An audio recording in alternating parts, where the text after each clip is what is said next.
Hello and welcome to Cartoonist Kayfabe. My name is Jim Rugg. I'm Ed Piskor. And I'm Tom Scholey. Going to look at the issue 400 Superman 1984 anniversary issue with quite a cast of contributors. Very fun flip through. But before we start flipping through this one, how about Red Room? Red Room, Murder on the Dark Web for Fun and Profit.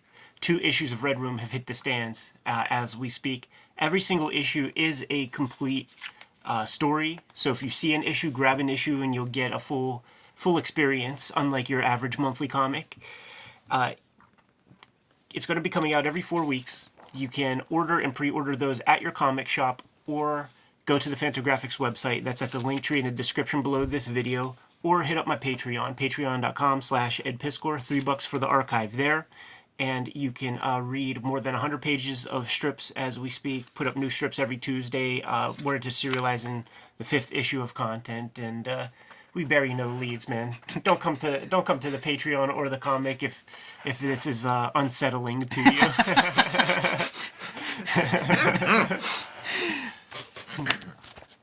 Tom, where can people find more of your comics? I wrote and drew a graphic biography of one of the contributors to this, Jack Kirby. It's called Jack Kirby, The Epic Life of the King of Comics. I also did Fantastic Four Grand Design. On Patreon, I have all my new comics as I'm working on them posted in progress. And I do a YouTube channel called Total Recall Show. You can join me on patreon.com/JimRugg, where you can see Street Angel, how I make Street Angel, original art, and download out-of-print zines and mini-comics like this Street Angel sketchbook I just uncovered from 2013. I have about a dozen of these PDFs of zines and mini-comics that are available currently to my patrons. So if you like my comics, you want to see how I make comics, you can learn all of that and more at patreon.com/JimRugg. We are here today to look at Superman. Big anniversary issue. I think he was about 45 years into the Superman career at this point, and what a list of contributors. DC used to do this. They did this for a number of different books, Batman books, Wonder Woman books, and it's kind of a cool idea. You know, it's a big oversized issue, probably, I don't know, 80 pages, 72 pages, something like that. But a real, it feels like something special compared to a regular issue of a comic. Yeah, in pro wrestling parlance, we would call this supercard. That's exactly right. Well done. And starting out, Ray Bradbury with your introduction salute to Superman text piece. So Ray Bradbury, pretty big A-lister there to kick things off. Yeah, it's really good too, man, because you try to get the biggest name you can to write the piece, but also somebody who has reverence for the character. And even Ray Bradbury's like, yeah, right now I could give a fuck about Superman, but I really liked him when I was little. Like, that's the best they could do. Well, he obviously hasn't read the Starlin run or And the kind of the concept here is Superman as legend, right? It's an anniversary celebration. So we're going to see him throughout, I guess the future, really looking back on his legacy. Yeah, the legend of Superman. It's not really stories about Superman himself. It's funny because these first 2 pieces, man, are EC vestiges. We got a Joe Orlando a couple of pages, and then we're going to launch into like these sublime Al Williamson pages of comics. Yeah, I should say that cover too is a Howard Chaykin cover. Yeah, nice painted. Yeah, very almost plastic. You know, that super saturated colors on Superman, kind of like an action figure. Straight out of the tube. This Bolland piece is wild because, like, when you look at it, it's like, what is that? And it's like he even draws the reflection of the uplit lenses on the guy's face. Yeah, I don't know how well that works. It doesn't work so well, but he's still doing it. Yeah, he's going for it. He's trying I do something. love, like, all the cityscape behind him is pretty wild, and it's a fun idea. You know, like, if you look close, you can see really tiny little windows, and that's the basis for how you get your Superman, in that square window motif, but they're very tiny. Just feels like a real big cityscape. Such a tight artist, man. Like, no line out of place. That's an artist edition I'm going to scoop up when they put that one out, man. The Judge Dredd. Yeah. Yeah, coming next year. His signature always stood out to me for that same reason. It's just totally precise, almost looks like it's a press-on font or something. Well, I think it is type. Is it? I'm not sure, but I've always thought that it was type. And these characters, like they don't really often reflect like the actual world they're in. But this image feels like the 80s. This feels like an 80s image in a way that like an 80s Superman comic does not. Yeah, funny to try to figure out like why that is, because it's not like this is some hairstyle that everybody in the '80s had. Or Well, a lot of product in his hair at Maybe. least, and Shiny. this tie and the suit. I wonder if some of the colors help with that. I think it feels that a little neon-like. maybe the sort of like, I don't know, David Bowie-esque sneer, or He looks like a yuppie. Like he's going to see Gordon Gekko. Perfect. yeah, it feels like a companion piece to the that Ben Mara comic we were just looking at. And there's your Jack Kirby Jack Kirby's Tom, contribution, yeah. with Terry Austin inks, which seems like a very unusual pair. Terry Austin has to bust out his brush for once, Playing it pretty straight. Terry Austin kind of doing like a Joe Sinnott or a Mike Royer. If I didn't know that was Terry Austin from the signature, I wouldn't guess Terry Austin on that. It doesn't feel like what I think of with Terry Austin inks. And I don't know how to feel about that. Like, sometimes I like to see these inkers that bring their Right. style, so you would see like the Terry Austin on top of it. It often feels offensive on top of Kirby. It does. Just It's like that hard to make Phantom that Force work. comic. Yeah, I feel like Austin was like, I'm going to ink this Kirby drawing the Kirby way, Yeah, that makes sense. Al Williamson here on our next piece, and several pages, kind of a short story here. And that's wild. Yeah. That's real fun. That is still Al Williamson, top of his game. Yeah. Just really putting the work in, and not far removed from his Star Wars adaptation time period. You see, just the illustration, man, it's definitely pulling from like that Raymond school, and he just can't allow himself to take it easy. Yeah, it feels almost like a shame. Like, I'd like to see Al Williamson doing like a proper Superman story as opposed to this kind of, old man Superman rescuing the USS Bruce Wayne and, Right. There's a kind of a fun shot of that old man Superman that populates this story. There's that one Superman Swamp Thing that he Yeah. inks on top of Rick Veitch that's really good. And he's a huckster. He and his grandson are taking people's money. Now, this is before John Byrne. Tajana Wood on the colors there. Yeah. I wonder if this was drawn 2-up. It's so It's detailed big. looking. Yeah. There's a lot of stuff. This is before John Byrne was like the official Superman artist. And I feel like at this time, like, people were maybe jockeying for that position. You hear the stories about Frank Miller and Steve Gerber putting together like a Superman pitch to sort of take over when there's like the changing of the guard. Trying to make this background make sense. It's like a high-res photo, High sort of. contrast. Or, yeah, high contrast photo. But it I don't know, it's so weird, like what these gutters are between buildings. It doesn't quite look right. But, I mean, this is the street. This is like cars and stuff. We're looking down at the top of giant skyscrapers, and that's just, that's 52nd Street, 53rd Street. Yeah, you're getting none of, like, the horizontals just wash out, I guess, because of the buildings overlapping each other. Yeah. I don't know, it's kind of weird, but hey, it worked, right? Yeah, he got Byrne, the job. Byrne ends up doing a couple years of Superman stuff.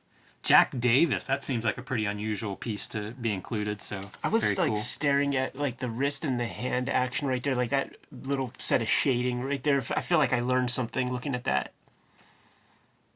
Yeah, he's great. The blue suit and the blue undersuit, I think's a struggle. Yeah. Like, do another color on that one. Frank Miller, 1984. Right, so That this is like surprised me. Ronin era and yeah, pre-Dark Knight. Yeah, in many ways, pre-Miller. Yeah. Like most of us know him as post-Dark Knight, so it's kind of an interesting glimpse of Miller. This is the reason I sought out this comic. It was like, oh, Frank Miller, I'm there. What's going on? And so this is kind of like, there's and I don't know how much of this story is like Miller and how much Elliot Magan is like instructing these guys or whatever. But it's like there's this parallel universe that's ours, and then somehow they've gotten a glimpse into our universe and have seen the Superman TV show, and so it's helping inform their understanding of the actual historical Superman. Yeah, they reference George Reeves here. Like this isn't the Superman. This is the George Reeves. And version. this like other universe is like an established DC thing going back decades at this point. Other noteworthy part for this story is Lynn Varley color, and Lynn Varley doing that 64 color palette, the DC Marvel color palette of the time period. And Not a lot of adventure there in the colors, but still, you don't see a lot of pages with her work on. So it feels like he's drawing like in that Ronin mode. Getting there. yeah, you don't see his art with that kind of line work. I'm not sure he ever does that really moving forward, or a little bit of Ronin legacy there, but not too much. Leonard Starr. Just odd. With Annie? What's going on Just there? fucking oddball nonsense. This feels like something out of Dark Knight, like the exploding doll. Yeah, it's Zombie peculiar. eyes. That's a pretty nice Simonson piece. Yeah, it's almost like he Very took strong. one of his Thor drawings and just slapped he got the Rainbow Bridge. But yeah, Reworking awesome. it. Maybe a tight deadline. When Simonson does work on Superman, it's super cool. He did like a Superman 666. That was pretty awesome. Marshall Rogers and Terry Austin here. So Marshall Rogers, interesting artist, of course, probably known best for his Batman run in the 70s, and then the legacy of that for a long time. You would even see that on covers sometimes 5 or 6 years Right, later. yeah. Schooled as an architect, man. So when you see his backgrounds, it's mangaka assistant level craft on these things, man. Turn that page and check some of this shit out. Look at this. Yeah. Yeah, I always think of him as being very detailed, and especially with the architectural. Just relentless. And much more in line with what I think of for Terry Austin inks. Yeah. Visible in Yeah, the story. yeah. Bust out that pen. Bernie Wright's and killing it, man. Yeah. Great lighting. Just making him look scary.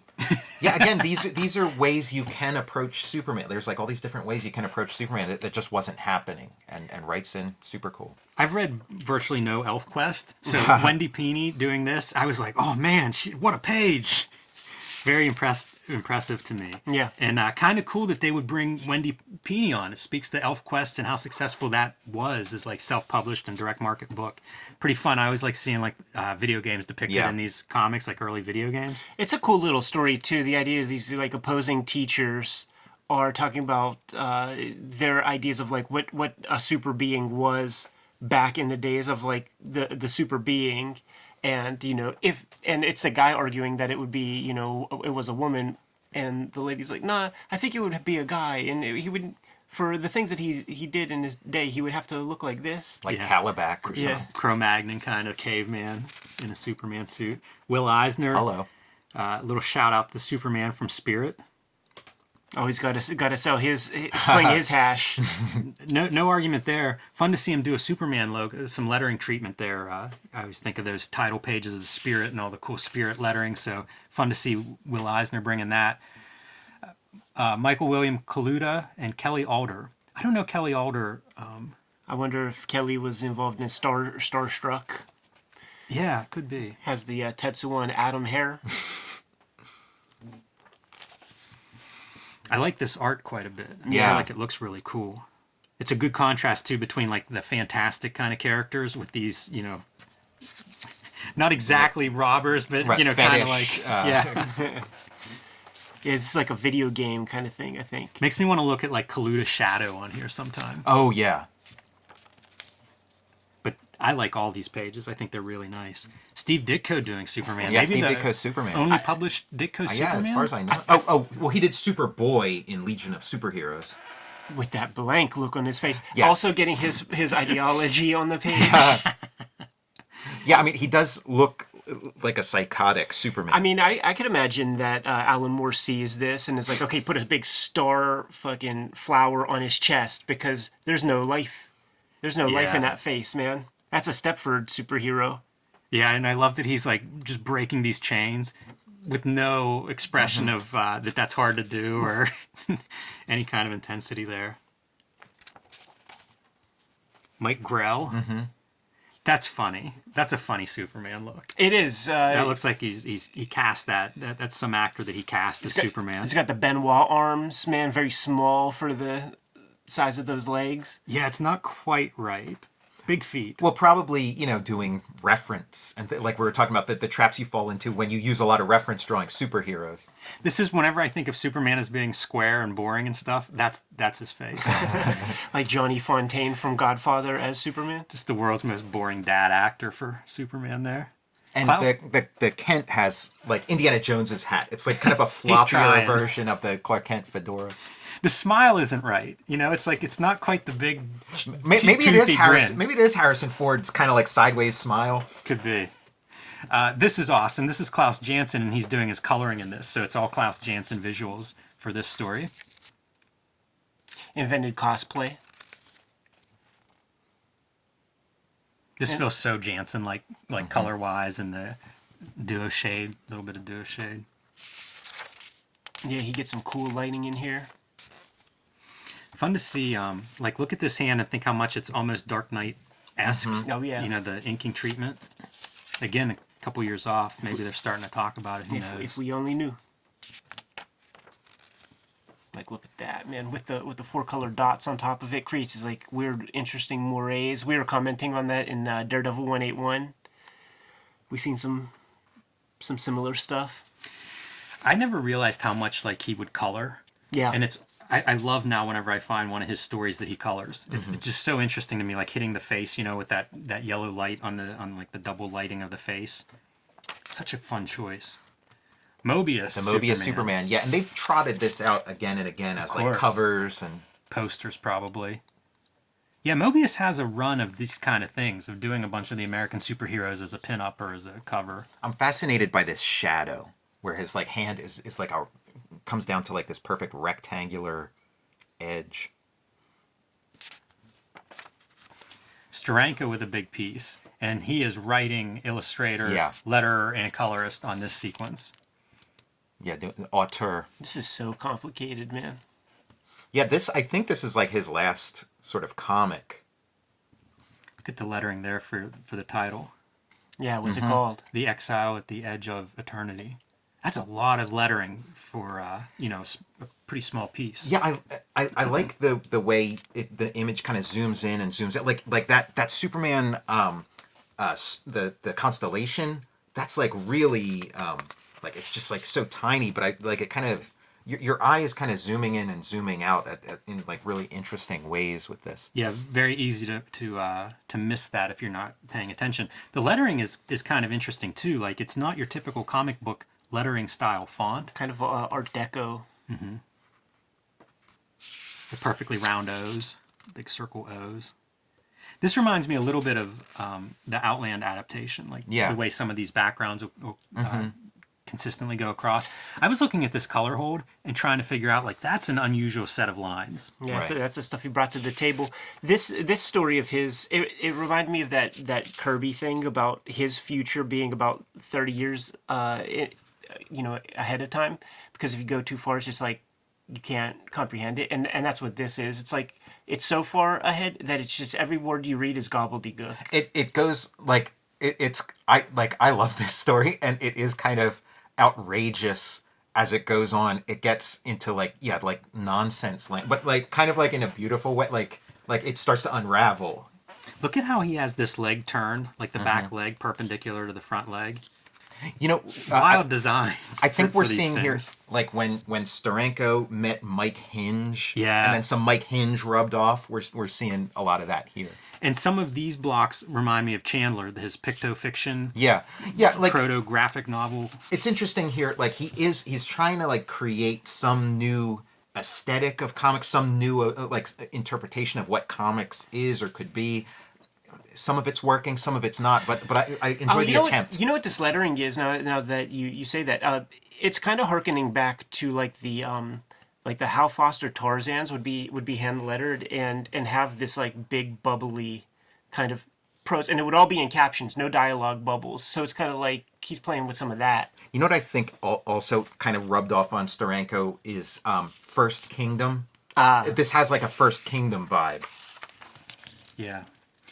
Noteworthy, too, because what's the previous Marvel or DC Steranko story before this? It had to be a decade or something. Right, yeah, it would have been like one of the Captain Americas. Or That's something. what I was thinking. Yeah. Like the color hold choices.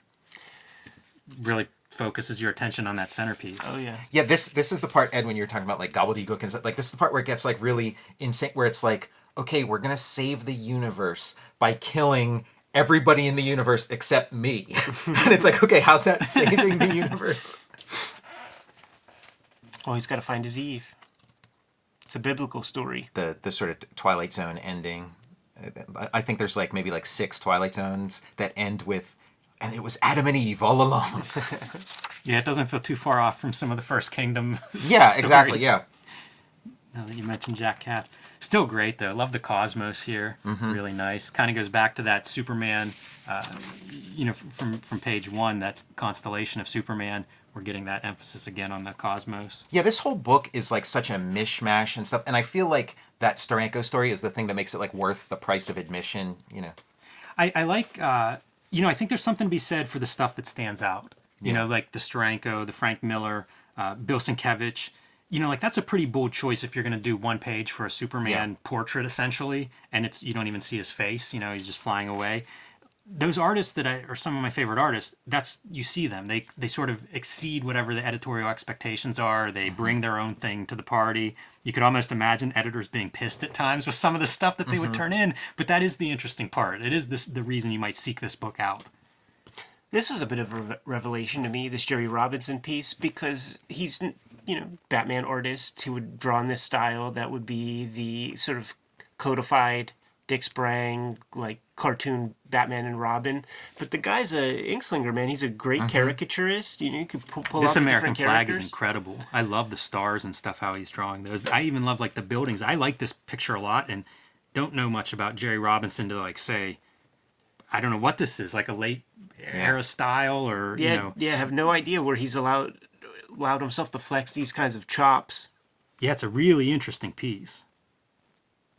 I wonder about a lot of these kind of things. Like, is this done for something else? Is this something he has in his files that sort of, massaged in to fit into an anniversary issue or something? Well, some of these Not feel... a bad Ed Koch, by the way. Some of these feel like something you'd see in like a jam piece or whatever, like where like the guys were just like, "Oh, you want a Superman picture for me? Okay, whatever." And It's almost Alfred E. Newman face on that Superman statue. Got to open up that mouth. Show and then you us got the Miller Superman again. Like I feel like some of this stuff is like part of his like pitch for taking over Superman. I don't know if the dates line up, but I've seen this. This feels very much like we're getting into his Batman style, like starting to experiment with styles that would go into the Batman. That's what they like when he and Steve Gerber didn't get the job as like the new Superman team. He folded a lot of those ideas into Dark Knight. Makes sense.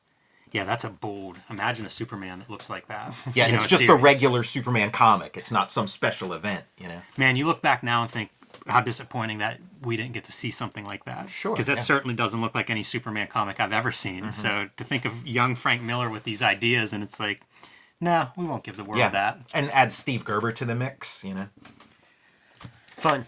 Yeah, pretty interesting. And there are a few of these, like the 100 anniversary issues and stuff. So we may look at more of these as time goes by. Maybe even in a couple of minutes.